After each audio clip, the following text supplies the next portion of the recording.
Sullivan and Blinken.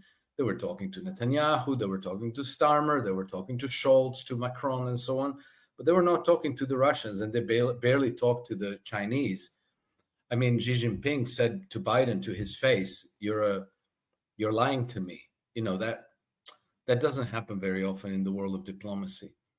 And Trump also says that he's getting along really well with Xi Jinping, and he struck a trade deal some 10 days ago, right, with the Chinese, which means that behind the scenes, these communications are going on.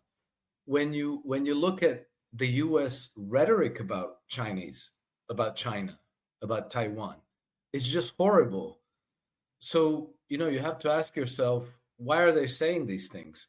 And I think they're saying it for domestic consumption, and I'm not talking about the general public, because the general public themselves are horrified by what they see.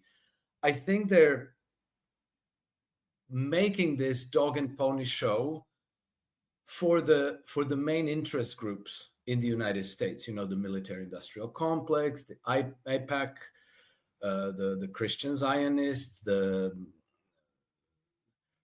big oil, the big ag, the big pharma, and so forth, which are basically all on the losing side if the United States switches from being the head of the empire, or at least the enforcement arm of the empire, to embracing multipolar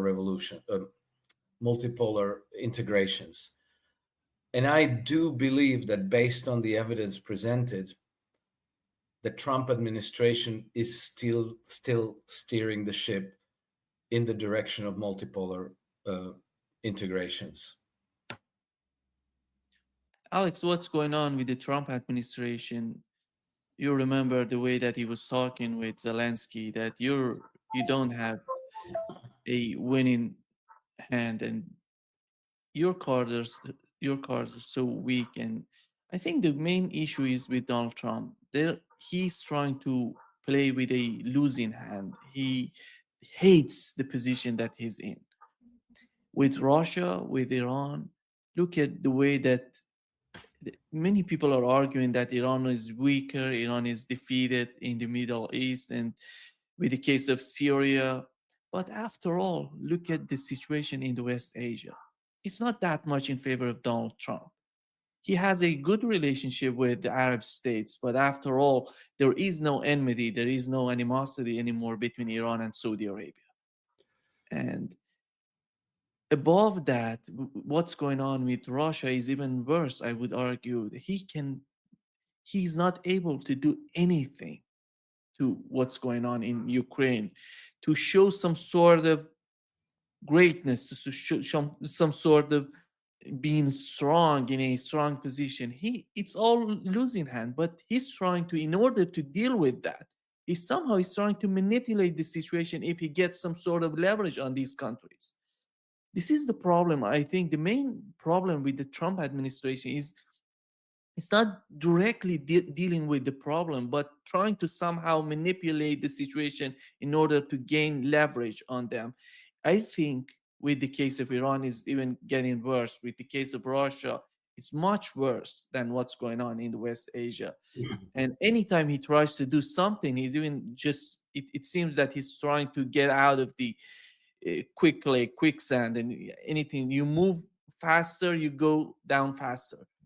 Do you think that, are we going to get to a point that he understands the situation that he's in? If he plays more with the situations, he's gonna the situation is gonna be even worse than before. Are we gonna get to that point? Are we gonna see this somehow? The sanity comes to the administration through Vance, through, I don't know, maybe Witkoff can help them to somehow to get to that point. But how do you see that with Donald Trump, with his attitude so far? Well, I think that given Trump's political agenda, that the main priority is consolidating political power at home. Because if he loses the House, the Senate in the midterm elections, then his whole agenda could derail. So I think that he feels a great deal of pressure to score wins, to bring wins, to show that he's in control, that to show that he can assert his will against Russia, against Iran, against Turkey, against the European Union, whoever.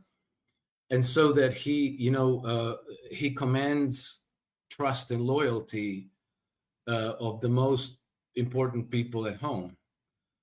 And I think that so far he has been surprisingly successful in that sense. Of course, if you know what's really going on, you are, of course, dumbfounded, because a lot of what comes out of his mouth, out of his spokespeople's statements, makes no sense whatsoever. It's actually, just crazy, wrong. They are very promiscuous with truth. They're just saying stuff. But somehow, so far, it seems to me that he's been very successful in consolidating power. If you compare Trump today, strictly speaking, on the American political scene, and Trump 8 years ago, he's much, much stronger. Remember, 8 years ago, he was completely lost and he was being attacked nonstop in the media, by the opposition. It's not the same anymore. I was really surprised that he managed to pass his big, beautiful bill through the House. And I know that opinions on that big, beautiful bills are very, very sharply polarized. We don't have to get into that. We can, but that's what he wanted, and that's what he got. And now I think that with respect to the Epstein files, I think he gained a great deal of power over his enemies at home with that. And that's a touchy subject, but I never expected that they would release the list. What I sort of expected is that maybe they would let some less important heads roll, that they would pick out part of that list, that they would drag them through courts, that it would be a nice public spectacle, but the big fish would never come to the surface. The reason why I thought that is because let's think about what the Epstein list is. The Epstein, who was almost certainly a Mossad intelligence asset, he was almost certainly connected to the MI6 and at least certain parts of the CIA and the American deep state. He spent years and years and years supported by it wasn't just him, it was a wide network of operatives to build up compromat on the most powerful people in the world.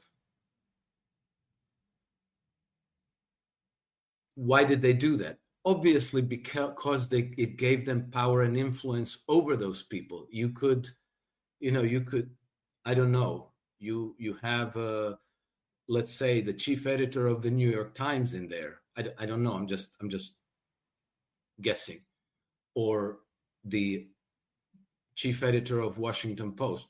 Well, now you have very powerful influence over what the media are going to say and write about you and about any issue of importance to you. Are you going to give up that weapon? Extremely unlikely. So, now all of that material is almost certainly in possession of Donald Trump's administration. I don't know who might be involved in that, but I would expect it will be people like Kash Patel, the DIA, the woman. Tulsi Gabbard. Thank you, Tulsi Gabbard, and people like that. And I think that given how polarized the political situation in the United States is, I think they're using this. And let's see how their opposition is behaving. And you'll notice that they're being incredibly quiet. I mean, given all the shenanigans, given all the nonsense and crazy stuff coming out of Trump administration, you might expect that people like Hillary Clinton, Bill Clinton, other members of the, Barack Obama, other members of the Democratic establishment, like John Podesta, and so forth, that they would be screaming at the top of their lungs, criticizing Trump, throwing mud at him, demonizing him in the media. Not to mention the Hollywood aristocracy, Robert De Niro and Tom Hanks and those kinds of people. But they're being awfully quiet, aren't they? They're being very quiet. So I'm going to make an assumption that this list isn't being released and will not be released, because by releasing it, they would be depriving themselves of this very, very powerful weapon. And so they're going to use it. Now, are they going to use it for good purposes or not? It remains to be found out. I'm a bit nervous about that because, usually the path to hell is paved with good intentions.